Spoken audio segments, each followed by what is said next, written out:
Donald Trump is unpredictable అన్న విషయం ఈ వీడియోతో మీకు అర్థమవుతుంది. డైరెక్ట్ గా పాయింట్ కి వెళ్తే డొనాల్డ్ ట్రంప్ ఇప్పుడు ఎన్నికల్లో గెలిచాడు. డిసెంబర్ లో ఎలక్టరల్ కాలేజ్ ద్వారా ఫార్మల్ ఈయన్ని ఎన్నుకుంటారు. నెక్స్ట్ ఇయర్ 28 జనవరి రోజున ఈయన అమెరికాను పాలించబోతున్నారు. అంతవరకు కెమ్లా హ్యారిసే ప్రభుత్వ బాధ్యతలను నిర్వహించనున్నారు. ట్రంప్ తన ఎన్నికల ప్రచారంలో పదే తనను గెలిపిస్తే డే 1 నుండి ఇమ్మిగ్రేషన్ పాలసీలో మార్పులు చేర్పులు తెస్తాను అంటున్నాడు. ఇమ్మిగ్రేషన్ పాలసీలో మార్పు అంటే వేరు దేశాల నుండి అక్రమంగా అమెరికాకు వలస వెళ్లిన ఇమ్మిగ్రెంట్స్ యొక్క రూల్స్ ను మారుస్తాను అని. ఇక్కడ ట్రంప్ అక్రమంగా అక్కడికి వెళ్లిన వారిపైన ఒక్కటే కాదు, సక్రమంగా వెళ్లిన వారిపైన కూడా యాక్షన్స్ తీసుకుంటాను అంటున్నాడు. ట్రంప్ అండ్ అమెరికాకు కాబోయే వైస్ ప్రెసిడెంట్ వ్యాన్స్ ప్రకారం అమెరికాలో వలస వెళ్లిన పేరెంట్స్ కు పుట్టిన పిల్లలకు ఆటోమేటిక్ గా పౌరసత్వం ఇచ్చే విషయంలో మార్పులు జరగనున్నాయి అంటున్నారు.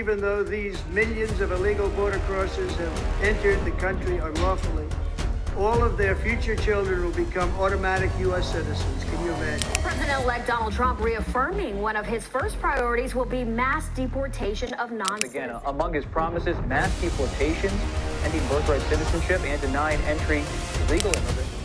డైరెక్ట్ గా చెప్పాలి అంటే ఇప్పుడు ఎలా ఉంది అంటే భారత్ నుండి అమెరికాకు వెళ్లిన భార్యాభర్త అమెరికాలో పిల్లల్ని కంటే ఆ పిల్లలకు ఆటోమేటిక్ గా అమెరికా పౌరసత్వం ఇస్తుంది, గ్రీన్ కార్డ్ ఇస్తుంది. కానీ ట్రంప్ ప్రెసిడెంట్ గా బాధ్యతలు తీసుకున్న తర్వాత మొదటి రోజు నుండి ఈ ఆటోమేటిక్ సిటిజన్షిప్ పాలసీను మార్చబోతున్నారు అనే వార్తలు వైరల్ అవుతున్నాయి. ఇదే గనుక జరిగితే భారతీయులను నష్టపోతారు. అది ఎలాగో డీటెయిల్ గా చెప్తా. ట్రంప్ ఎందుకు అమెరికన్ రాజ్యాంగానికి వ్యతిరేకంగా వెళ్తున్నారు, ఆటోమేటిక్ సిటిజన్షిప్ ఏ విధంగా వస్తుంది, కోర్టులో రూల్స్ ఎలా ఉన్నాయి, మన ఇండియన్ పేరెంట్స్ లీగల్ గా ఫైట్ చేయొచ్చా, ట్రంప్ ఎందుకని పదే ఇమ్మిగ్రేషన్ పాలసీలో మార్పులు తెస్తాను అని అంటున్నాడు. అసలు ఇమ్మిగ్రేషన్ వల్ల అమెరికాకు రాబోతున్న నష్టం ఏంటి అనే విషయాలు డీటెయిల్ గా చెప్తా. వీడియో రీచ్ కోసం దయచేసి లైక్ అండ్ సబ్స్క్రైబ్ చేయండి. మన తెలుగు మిత్రులు, మన భారతీయులు ముఖ్యంగా అమెరికాకు 6 రకాల వీసాల ద్వారా వెళ్తారు. మొదటిది H1B వీసా. ఈ వీసా రావాలంటే స్కిల్స్ ఉండాలి. దీన్ని స్పెషాలిటీ ఆక్యుపేషన్ వీసా అంటారు. ఈ వీసా రావాలి అంటే స్పెషలైజ్డ్ డిగ్రీ ఉండాలి, బ్యాచిలర్ లేదా మాస్టర్ డిగ్రీ ఉండాలి. అమెరికాలో ఒక కంపెనీ మీకు స్పాన్సర్ చేస్తేనే ఈ వీసా వస్తుంది. ఈ వీసా వ్యాలిడిటీ 3 నుండి 6 ఇయర్స్ వరకు ఉంటుంది. ఎక్స్టెండ్ కూడా చేసుకోవచ్చు. H1B వీసా ఉన్న వ్యక్తి తన భార్యను H4 వీసా ద్వారా అమెరికాకు తీసుకెళ్లొచ్చు. So H1B visa, H4 visa ఉంటే ఈ ఇద్దరికి పౌరసత్వం వచ్చినట్లు కాదు. అమెరికాలో H1B వీసాతో 6 ఇయర్స్ వరకు పనిచేసిన తర్వాతే వీళ్ళిద్దరూ గ్రీన్ కార్డ్ కోసం అప్లై చేయాలి. గ్రీన్ కార్డ్ అంటే అమెరికాలో లాఫుల్ పర్మనెంట్ సిటిజన్షిప్ స్టేటస్ రావాలి అంటే గ్రీన్ కార్డ్ ఉండాలి. గ్రీన్ కార్డ్ రావడానికి ఎన్నో టర్మ్స్ అండ్ కండిషన్స్ ఉంటాయి. అవన్నీ ఇప్పుడు మనకు అనవసరం. గ్రీన్ కార్డ్ అప్లై చేసిన నెక్స్ట్ రోజే వీళ్ళకు గ్రీన్ కార్డ్ రాదు.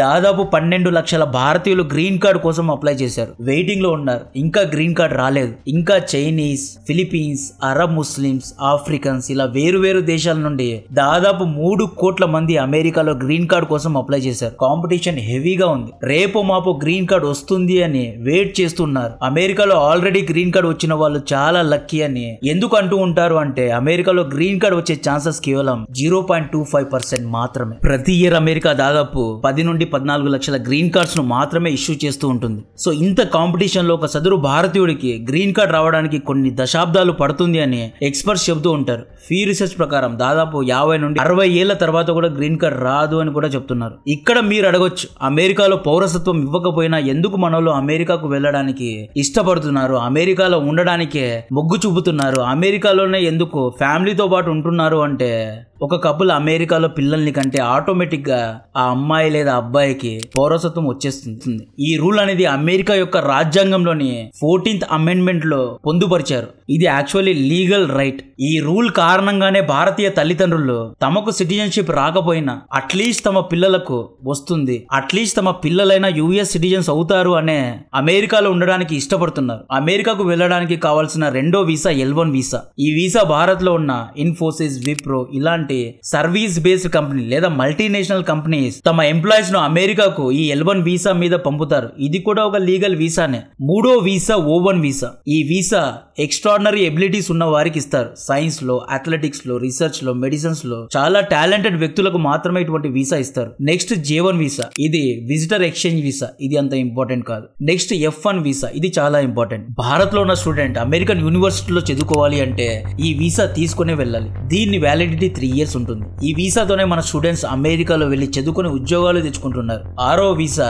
Employment based green card. ఇది చాలా మంచి వీసా. ఈ వీసా వస్తే మీరు డైరెక్ట్ గా అమెరికాలో పర్మనెంట్ సిటిజన్షిప్ ను పొందుతారు. పై చెప్పిన 6 వీసాల్లో ఎంప్లాయ్మెంట్ బేస్డ్ గ్రీన్ కార్డ్ ను తప్పిస్తే మిగతా 5 వీసాలు టెంపరరీ వీసాలే. పై 5 వీసాలతో అమెరికాకు వెళ్లిన వారెవ్వరూ అమెరికన్ నాగరికులు కాదు. వీళ్ళు ఓట్స్ వేయలేరు. వీళ్ళ పరిస్థితి 3 ఏళ్లు లేదా 6 ఏళ్లకు ఒకసారి వీసా రెన్యువల్ చేసుకోవాలి. వీసా రెన్యువల్ కోసం వీళ్ళు అమెరికా దాటి వేరే దేశానికి వెళ్ళాలి లేదా భారత్ కు రావాలి. ఎగ్జిట్ చేసి ఎంట్రీ ఇవ్వాలి. వీళ్ళ వీసా ఎప్పుడైనా రిజెక్ట్ అవ్వచ్చు. పై 5 వీసాలు ఉన్నవారు అమెరికాలో ఎటువంటి క్రైమ్స్ లో ఇరుక్కోకూడదు. జాగ్రత్తగా ఉండాలి. వీసా రెన్యువల్ ప్రాసెస్ లో ఒక్కొక్కసారి వీరి యొక్క వీసాను రిజెక్ట్ చేసే ప్రమాదం కూడా ఉంది. ట్రంప్ ఏమంటున్నారు అంటే ఈ ఆటోమేటిక్ గ్రీన్ కార్డ్ ప్రాసెస్ ను క్యాన్సల్ చేస్తాను అంటున్నాడు. ఫీ రీసెర్చ్ ప్రకారం దాదాపు 16 లక్షల భారతీయ పిల్లలకు ఆటోమేటిక్ గా గ్రీన్ కార్డ్ వచ్చింది. సో ఈ 16 లక్షల పిల్లల గ్రీన్ కార్డ్ క్యాన్సల్ చేయొచ్చు అనే వార్తలు వైరల్ అవడంతో అందరూ కంగారు పడుతున్నారు. ఇలా జరిగితే అక్కడి తల్లిదండ్రుల ఆశలు నీరుగారిపోతాయి. ఒకవేళ ట్రంప్ కొత్త చట్టం తెస్తే దీన్ని లీగల్ గా కోర్టులో ఛాలెంజ్ చేయొచ్చు. ఎందుకంటే అమెరికా రాజ్యాంగంలో 14th ఎడిషన్ లో క్లియర్ గా అమెరికా భూమి మీద అమెరికా గడ్డలో పుట్టిన వారందరూ అమెరికన్ సిటిజన్స్ అనే రూల్ ఉంది. ట్రంప్ ఎందుకని ఇమ్మిగ్రేషన్ చట్టాలను చేంజ్ చేస్తా అంటున్నాడు అంటే లాస్ట్ టైం 2016 నుండి 2020 టైం పీరియడ్ లో ట్రంప్ ప్రెసిడెంట్ గా ఉన్నప్పుడు అక్రమ వలసకారుల పైన ట్రంప్ స్ట్రిక్ట్ యాక్షన్ తీసుకున్నాడు. బార్డర్స్ ను క్లోజ్ చేశాడు. వీసాల్లో కోతలు విధించాడు. అప్పట్లో ట్రంప్ వైఖరి అమెరికాలో ఉన్న ఇమ్మిగ్రెంట్స్ కు నచ్చలేదు. జో బైడెన్ ఈ గ్యాప్ ను గ్రహించి ట్రంప్ రేసిస్ట్ అని, ట్రంప్ వేరే జాతుల వారిపైన వివక్ష చూపిస్తున్నాడు అని, అమెరికాలో ఉన్న ఇండియన్స్, చైనీస్, అరబ్, ఆఫ్రికన్స్ ను ట్రంప్ ఏదో ఒక రోజు తరిమేస్తాడు, డిపోర్ట్ చేస్తాడు అని విస్తృతంగా ఎన్నికల్లో ప్రచారం చేసి 2020లో గెలిచారు. జో బైడెన్ గెలిచిన తర్వాత అమెరికాలో ఉన్న మైనారిటీ ఓట్స్ కోసం బార్డర్స్ను ఓపెన్ చేశాడు.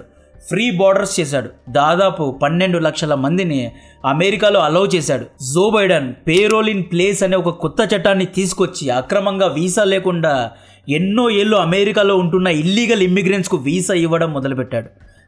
సక్రమ అంటారు కదా, అంటే అక్రమంగా వచ్చిన వారిని సక్రమం చేయడం అన్నమాట. సో ఇటువంటి వాళ్ళకు మొదటగా వీసా ఇచ్చి ఆ తర్వాత గ్రీన్ కార్డ్కు ఎలిజిబుల్ చేసి గ్రీన్ కార్డ్ కూడా ఇచ్చి వీళ్ళ ద్వారా ఓట్స్ వేయించుకోవాలి, వీళ్ళను ఓట్ బ్యాంక్స్ లాగా వాడుకోవాలి అన్నదే డెమోక్రటిక్ పార్టీ నాయకుల యొక్క ప్లాన్. డొనాల్డ్ ట్రంప్ ఈ ప్లాన్ను చెక్ పెట్టడానికి ఈ రూల్ను తీసుకొస్తున్నాడు. ఇలా ప్రతి ఇయర్ అక్రమ ప్రజలను అమెరికాలో అలో చేస్తే వీళ్ళు ఇక్కడ పిల్లల్ని కంటారు.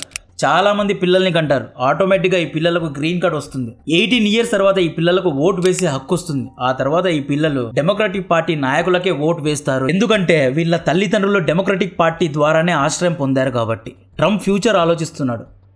Entered the country unlawfully, all of their future children will become automatic U.S. citizens. Can you imagine? They'll be eligible for welfare, taxpayer-funded health care, the right to vote, chain migration, and countless other government benefits. ఇది point number 1. Point number 2 ఏంటి అంటే illegal immigrants అమెరికాలో local Americans యొక్క జాబ్స్ను కాజేస్తున్నారు. Illegal పనులు చేస్తున్నారు. Smuggling, organised crimes వంటివి చేస్తున్నారు. ఆ మధ్యలో స్ప్రింగ్ఫీల్డ్, ఓహియోలో ఈ ఇల్లీగల్ ఇమ్మిగ్రెంట్స్ అమెరికన్ లోకల్స్ పెంచుకుంటున్న పప్పీస్ను తింటున్నారు అనే వార్తలు పెద్ద ఎత్తున వైరల్ అయ్యాయి. అమెరికాలో పెంపుడు కుక్కలు, పెంపుడు పిల్లలు చాలా ఇంపార్టెంట్. వాళ్ళకు చాలా ఇంపార్టెన్స్ ఇస్తారు. అప్పట్లో ఇది చాలా పెద్ద న్యూస్ అయింది. ట్రంప్ తన ఎన్నికల క్యాంపెయిన్లో 1798 నాటి ఏలియన్ యాక్ట్ను మళ్ళీ తీసుకువస్తాను అంటున్నాడు. ఈ ఏలియన్ యాక్ట్లో అంటే అప్పట్లో ఇమ్మిగ్రెంట్స్ను ఏలియన్స్ లాగా చూసేవారు. వేరే గ్రహం నుండి అమెరికాకు వచ్చిన వాళ్ళలాగా చూసేవారు. చాలా ఆంక్షలు వేసేవారు. జపానీస్ ఇమ్మిగ్రెంట్స్ లో చాలా మందిని చంపేశారు. ట్రంప్ ప్రకారం అమెరికాలో ప్రతి ఒక్క మున్సిపాలిటీలో శాంక్చుటరీ సిటీస్ ను నిర్మించి ఇల్లీగల్ గా వచ్చిన ప్రజలకు సహాయపడకుండా స్ట్రిక్ట్ గా యాక్షన్స్ తీసుకునేలాగా ముందుకు పోవాలి అనే ప్లానింగ్ జరుగుతోంది. ట్రంప్ పదవీ బాధ్యతలు తీసుకున్న డే 1 మొదటి రోజు నుండే అమెరికాలో ఉంటున్న ఇల్లీగల్ ఇమ్మిగ్రెంట్స్ ను అంటే డాక్యుమెంట్స్ లేకుండా, వీసా లేకుండా అమెరికాలో ఉంటున్న ఇమ్మిగ్రెంట్స్ను డిపోర్ట్ చేయనున్నారు అనే వార్తలు ఉన్నాయి. ఆల్రెడీ ఇల్లీగల్ ఇమ్మిగ్రెంట్స్కు ఇచ్చే ఫ్రీ ఫుడ్ కూపెన్స్ను బ్యాన్ చేయడం జరిగింది. పేరెంట్స్లో ఏ ఒక్కరికైనా గ్రీన్ కార్డ్ ఉండాలి. అలా ఉంటేనే ఆటోమేటిక్గా పిల్లలకు కూడా గ్రీన్ కార్డ్ వర్తిస్తుంది అని రూల్స్ను చేంజ్ చేయాలి అంటున్నారు. ఒకవేళ పేరెంట్స్లో భర్త ఇండియన్, భార్య అమెరికన్ అయితే ఈ ఇద్దరికి పుట్టిన పిల్లలకు గ్రీన్ కార్డ్ వస్తుంది. లేదు భార్య భర్త ఇద్దరు ఇండియన్స్, ఇద్దరికి గ్రీన్ కార్డ్ లేదంటే పిల్లలకి గ్రీన్ కార్డ్ రాదు. యాక్చువల్లీ ఇండియా నుండి అమెరికాకు వెళ్తున్న చాలా మంది పేరెంట్స్ అమెరికాలోని ఎడ్యుకేషన్ సిస్టమ్ వల్ల అమెరికాలో తమ పిల్లలు చదువుకుంటారు, మంచి స్థాయికి వెళ్తారు కాబట్టి అక్కడే సెటిల్ అవుతున్నారు. తమకు గ్రీన్ కార్డ్ రాకపోయినా తమ పిల్లలకైనా గ్రీన్ కార్డ్ వస్తుంది అని అక్కడ పిల్లల్ని కనడానికి ఇష్టపడుతున్నారు. ఇలా రూల్స్ ను చేంజ్ చేస్తే చాలా మంది ఇండియన్ అమెరికన్స్ అమెరికా నుండి తిరిగి ఇండియాకు వచ్చేస్తారు. అలా వచ్చేస్తే రివర్స్ బ్రెయిన్ డ్రైన్ జరుగుతుంది. దీని ద్వారా అమెరికా ఆర్థిక వ్యవస్థ నష్టపోతుంది. ఆఫ్రికన్స్, అరబ్ ముస్లిమ్స్ కంటే ఎక్కువ స్కిల్స్ ఇండియన్స్ దగ్గరే ఉంటాయి. ఐటీ, మెడికల్, ఏఐ ఇటువంటి రంగాల్లో ఎక్కువ స్కిల్స్ ఇండియన్స్ కే ఉంటాయి. Illegal immigrants, organised crime, smuggling వంటి పనులు చేస్తూ ఉంటారు. కానీ మనోళ్ళు, ముఖ్యంగా భారతీయులు అక్కడ నీట్గా ఉంటారు. ఎటువంటి గొడవలు చేయరు, ఎటువంటి ప్రొటెస్ట్లో దూరరు. ఖాళీస్థానీలు ఉన్నారండి, వీళ్ళు ఏం చేస్తారు, ఇల్లీగల్గా కెనడా బార్డర్స్ దాటి లేదా అమెరికన్ బార్డర్స్ను దాటి ఇల్లీగల్గా అమెరికాకు వెళ్తారు. అక్కడ వీసా తెచ్చుకుంటారు. అక్కడ వెళ్లి భారత్కు వ్యతిరేకంగా ప్రొటెస్టులు చేస్తారు. ఇండియన్ డిప్లొమాట్స్ ను చంపుతామని బెదిరిస్తారు. సో ఇటువంటి వారి వల్ల అమెరికాకు నష్టం ఉంటుంది, కానీ భారతీయ పిల్లలపైన ఆంక్షలు వేయడం కరెక్ట్ కాదు అని చాలా మంది భావిస్తున్నారు. సో కంటెంట్ నచ్చితే వీడియోను లైక్ చేయండి, ఛానల్ను సబ్స్క్రైబ్ చేసి అందరికీ షేర్ చేయండి. జై హింద్.